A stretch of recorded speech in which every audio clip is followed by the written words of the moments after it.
Olá, meus amados, graça e paz a todos. Eu me chamo Emerson Ferreira, sou consultor pedagógico do INTEPRE, o Instituto Teológico de Ensino e Pesquisa da Religião, e também o seu professor de teologia.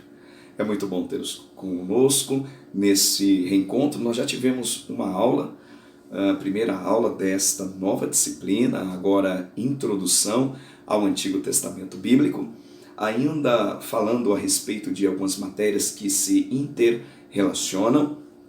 Hoje não será diferente. Hoje nós iremos falar a respeito dos idiomas originais que foram utilizados para desenvolver os escritos sagrados. Obviamente será uma aula muito curta, muito objetiva, ressaltando os 3 principais idiomas que serviram para então a instrumentalidade dos servos de Deus que escreveram os textos sagrados. Introdução ao Antigo Testamento Bíblico é uma matéria formidável, extremamente interessante e certamente vai edificar muito a sua vida. Entender os idiomas originais, entender a Bíblia Sagrada dentro de uma perspectiva dos seus originais idiomas é sobremodo importante. Nós precisamos entender que nós não somos os receptores primários das Escrituras. Inicialmente, não foi escrita para nós aqui do século XXI, em plena cidade de Guarulhos, de São Paulo, no país chamado Brasil. Enfim, os escritos sagrados foram escritos a um povo específico, utilizando figuras de linguagem, estilos literários muito bem definidos, conforme nós os temos nos textos sagrados. Então nós precisamos entender, e é por isso que a teologia bíblica vai nos auxiliar a lançarmos mão de alguns instrumentos que vai nos auxiliar na compreensão dos textos sagrados. Principalmente a hermenêutica bíblica, que é uma ciência que trata sobre a interpretação dos textos sagrados. Esta ciência que vai nos aproximar um pouco mais da mente do autor, o que de fato o autor estava pensando naquele momento em que estava escrevendo o texto sagrado. É uma tentativa de se aprofundar, de captar, de extrair a essência do escrito sagrado. Isso dentro de um outro idioma, o Antigo Testamento densamente escrito pelo o hebraico bem arcaico, o Novo Testamento mais largamente escrito com o grego koiné, que era o grego simples, o grego comum, o grego do povo. Então, essas disciplinas vão nos ajudar a entender um pouco mais a importância de se conhecer os idiomas sagrados. Obviamente que nesta aula e nem nesta matéria, nosso intuito não é desenvolver uma exegese, não é procurar aprofundar no que tange a interpretação do texto sagrado. Aqui é só uma rápida visão, por que não dizer bem panorâmica, bem rasteira, a respeito dos idiomas em que ela foi escrita.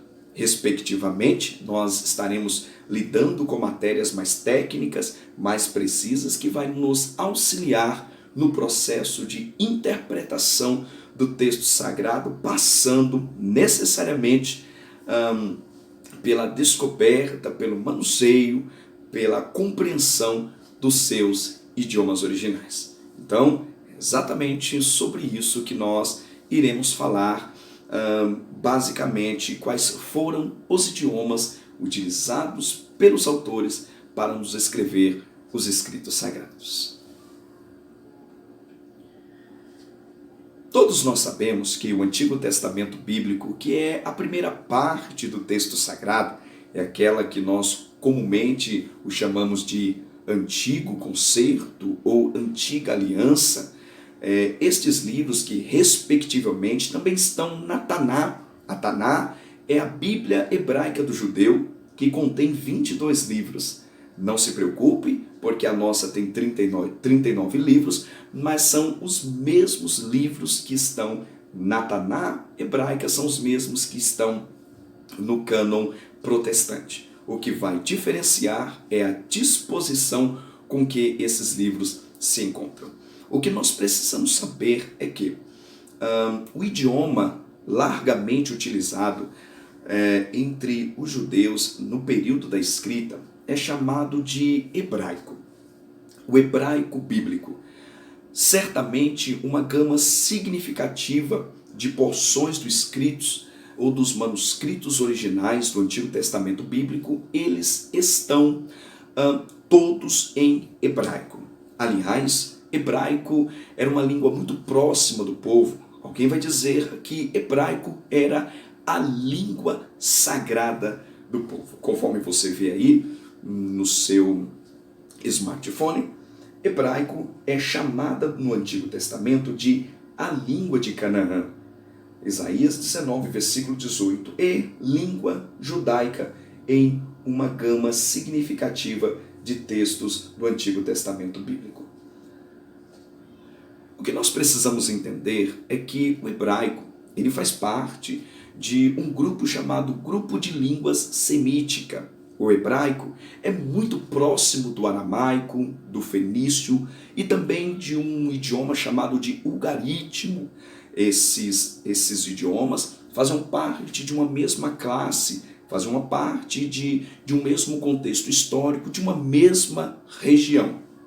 O hebraico bíblico, que foi utilizado pelos escritores, é também conhecido como a língua do templo.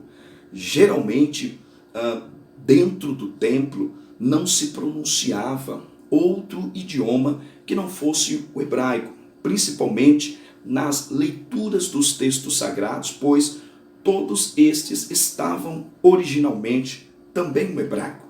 É por isso que Isaías, no capítulo 19, versículo 18, conforme visto, ele é chamado a língua de Canaã. É a língua onde os habitantes daquela região vai utilizar-se e é a língua que Deus vai utilizar para então inspirar os autores sagrados na compreensão do texto, mais propriamente do texto veterotestamentário, o texto do Antigo Testamento bíblico. É bom lembrarmos, conforme nós falamos na aula passada, o hebraico ele tem uma certa facilidade de assimilação, pois ele faz parte também daquele grupo de línguas chamado de línguas pictográficas. Lembra? O hebraico também utilizava-se de alguns pictogramas que também eram utilizados pelos povos sumérios, que também eram utilizados nos hieróglifos dos egípcios. Então, a língua hebraica também é uma língua pictográfica, ou seja, ela também faz uso, inicialmente, o hebraico, conforme nós temos hoje, conhecido também como hebraico quadrático, é um desenvolvimento da língua. Inicialmente, o hebraico também era descrito como caracteres. Cada caractere estavam respectivamente ligado a uma letra do nosso alfabeto conforme nós temos hoje. Então, a língua hebraica também passa por um processo de desenvolvimento, inicialmente muito densa, a característica pictográfica, e vai desenvolvendo-se até o hebraico comumente conhecido hoje e muito próximo do hebraico utilizado pelos autores sagrados, principalmente do Antigo Testamento bíblico. O Antigo Testamento bíblico ele tem a sua grande maioria de escritos certamente no hebraico. Todavia, o que nós não podemos ignorar é que havia um outro idioma paralelo, também muito difundido entre os povos, principalmente entre os povos cananeus, os povos que habitavam a região de Canaã, e por que não dizer dos judeus também, que era o aramaico. O aramaico também era uma língua de muita proximidade com o hebraico, porque faziam parte do mesmo tronco de línguas chamado Grupo de Línguas Semíticas, que eram os povos de uma região semítica, que era uma determinada área geográfica disponibilizado ali no Crescente Fértil, e todos os povos desse grupo semítico falavam idiomas que se pareciam demais, que é o caso hebraico, aramaico, fenício e o ugarítico, e mais algumas dezenas de idiomas. O aramaico, ele ganha força, ele ganha importância também, pois era uma língua também largamente difundida entre os judeus. Muitos judeus falavam aramaico, mas o que nós precisamos entender é que tem algumas porções do Antigo Testamento Bíblico que também se encontra no aramaico. Vejamos um pouco mais a respeito desse idioma tão dileto no Antigo Testamento Bíblico. O aramaico, durante o século VI a.C.,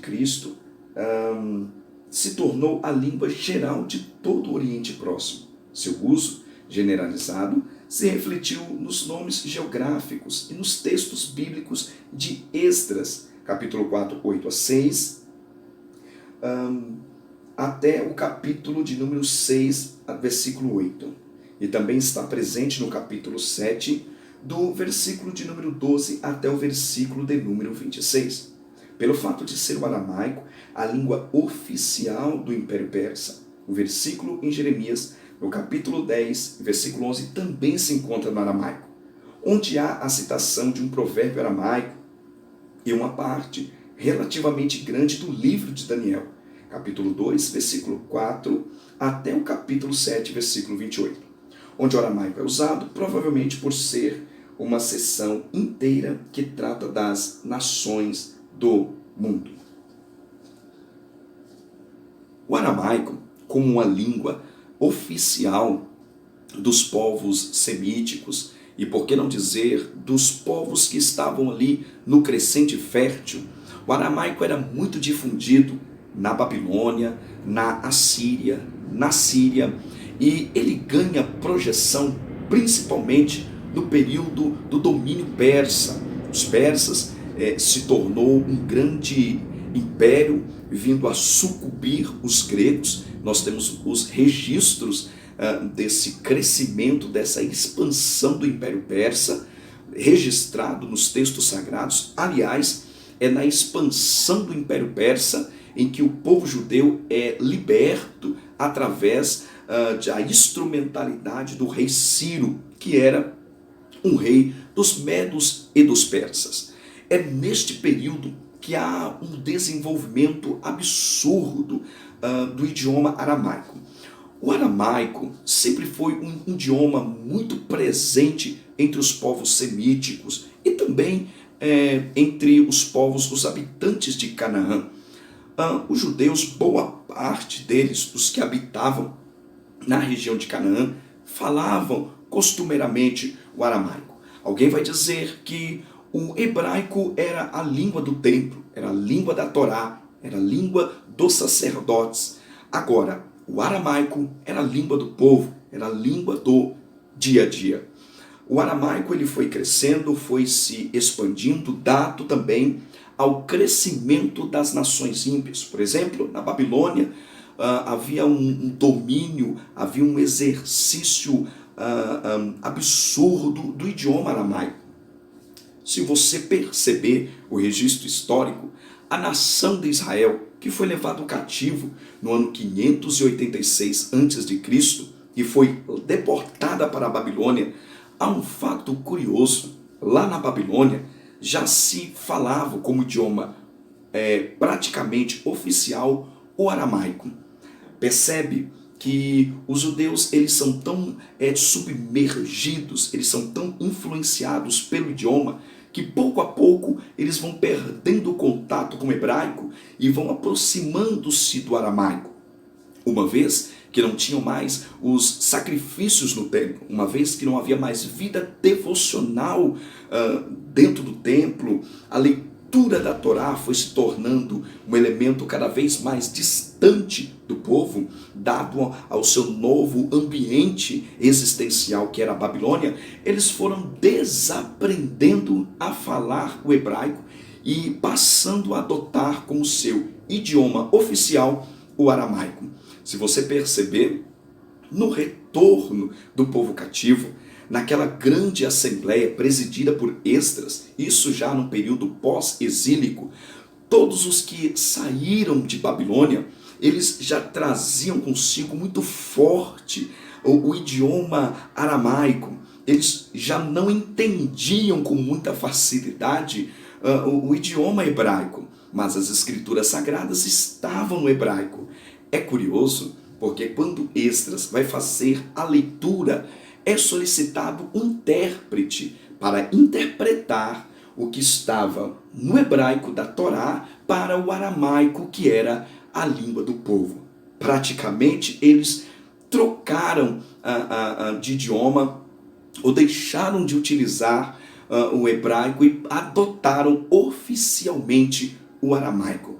O aramaico, ele ganha força, ele se desenvolve até mesmo entre os judeus, e a partir daí o aramaico não sai mais da história do povo hebreu, da história de todo judeu, chegando a influenciar, e a gente vai ver isso futuramente, até mesmo nos escritos do Novo Testamento bíblico. Então, o aramaico muito presente entre os povos, entre os impérios, conhecido como os impérios gentílicos.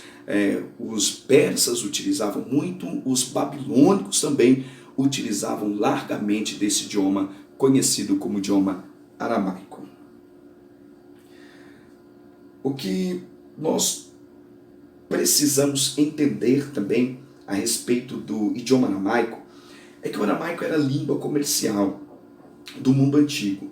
Quando a Síria e a Babilônia dominaram o mundo da época, ou seja, através dos seus cativeiros, era a língua diplomática no templo de Senaqueribe, cerca de 705 a 681 a.C.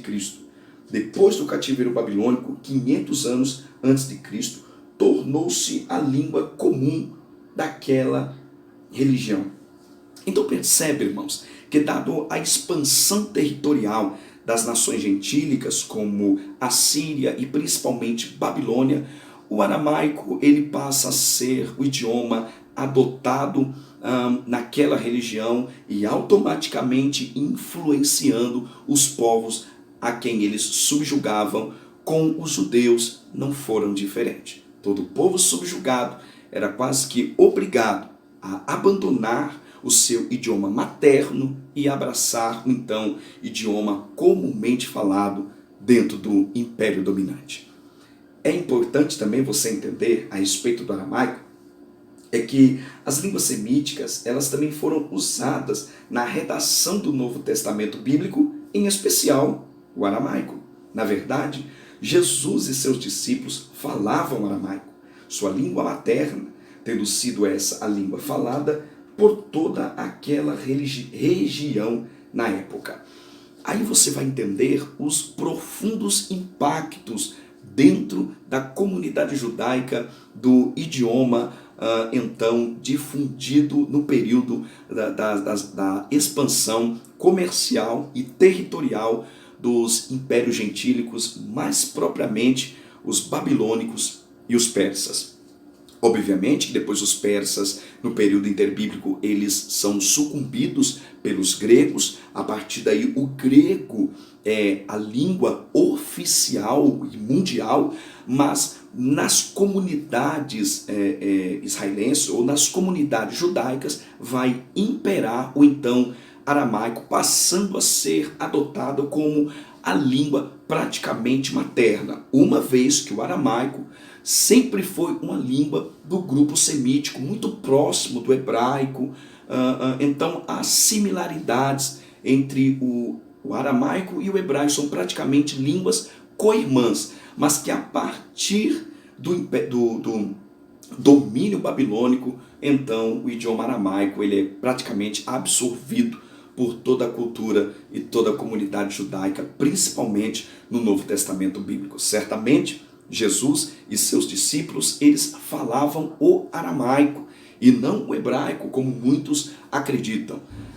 E nós vamos ver que dentro do processo de escrita do Novo Testamento bíblico, o aramaico ele ganha força e ele influencia muitos dos escritores através de alguns termos em aramaico que são descritos já no Novo Testamento bíblico. Acompanhe para você ver.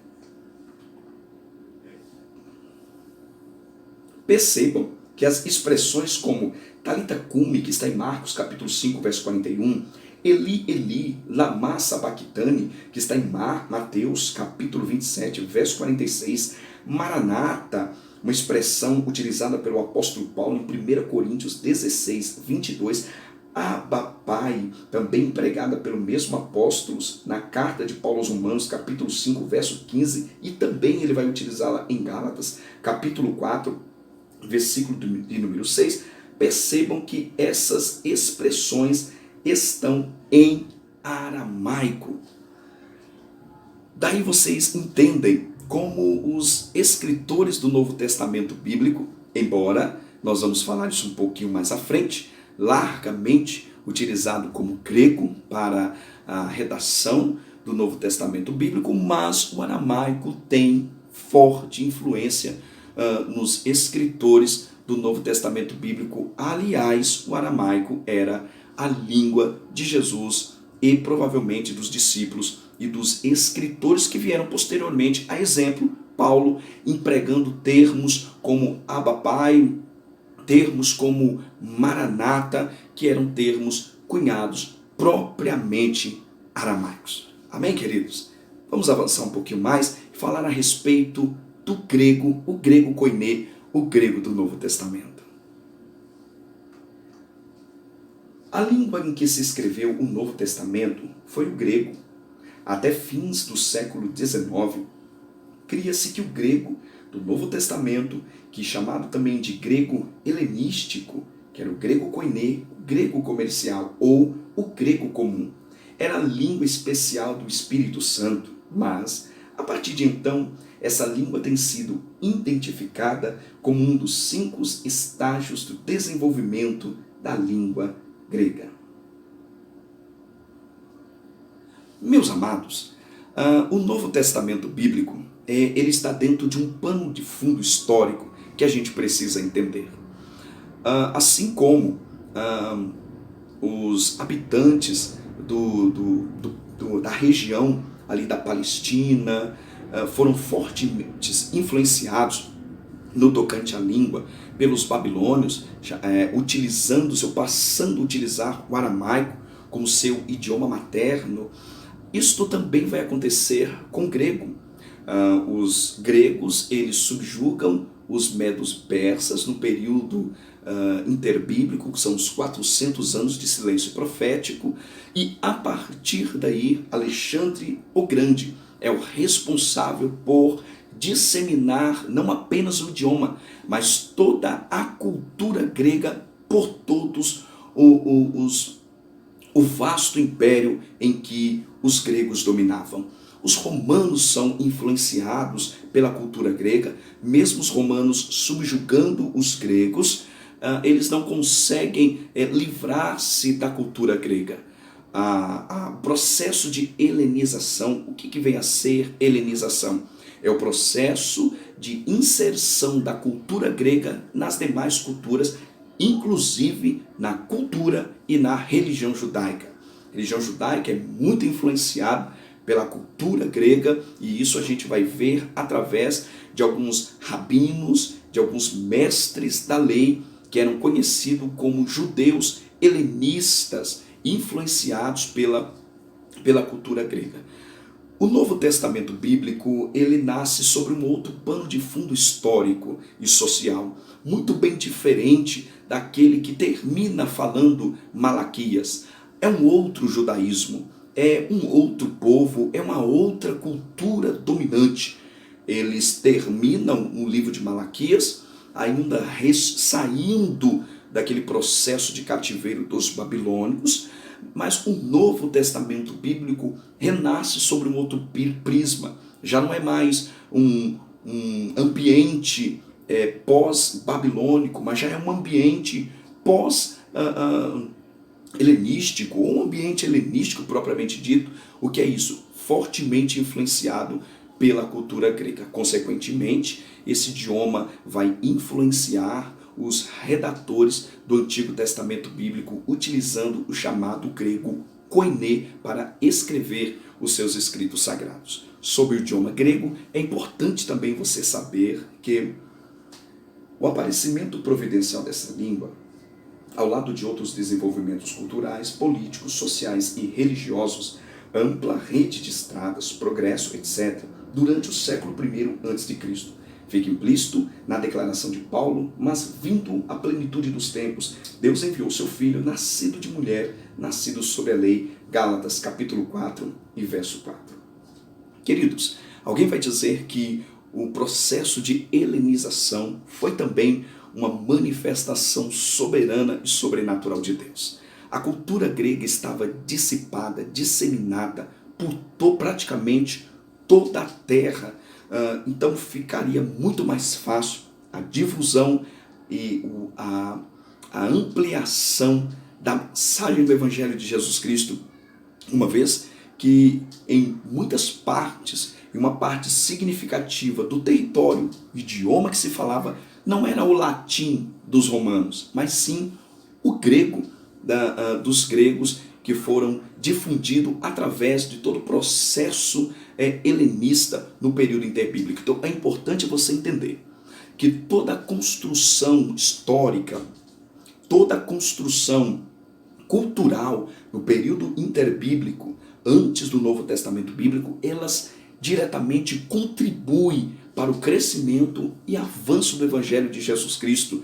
E a gente vai entender isso quando Paulo começa a fazer as suas viagens missionárias, primeira, segunda, terceira viagem, porque todo lugar que Paulo ia, ali se falava o grego, porque era uma herança, era uma cultura que já estava impregnado em toda a sociedade. Então, todo o processo político, a organização política, a organização das estradas, o fácil acesso de deslocamento de Roma para as demais cidades do Império, tudo isso facilitou o avanço vertiginoso do Evangelho de Jesus Cristo, da qual nós conhecemos, relatado nas páginas neotestamentárias. Então, não apenas o idioma grego, mas sim toda a construção benéfica da política, da estrutura, da herança grega, na melhoria das estradas, no pavimento, na pavimentação das estradas, que depois, posteriormente, foi aprimorada também pelos romanos. Tudo isso facilitou a expansão absurda do Evangelho de Jesus Cristo através de um idioma que praticamente todo mundo falava naquela época. É esse idioma que o Senhor Jesus Cristo e Deus, na sua grandeza e na sua plenitude, conforme é registrado em Gálatas capítulo 4, verso 4, a chamada plenitude dos tempos, o momento certo das coisas acontecerem.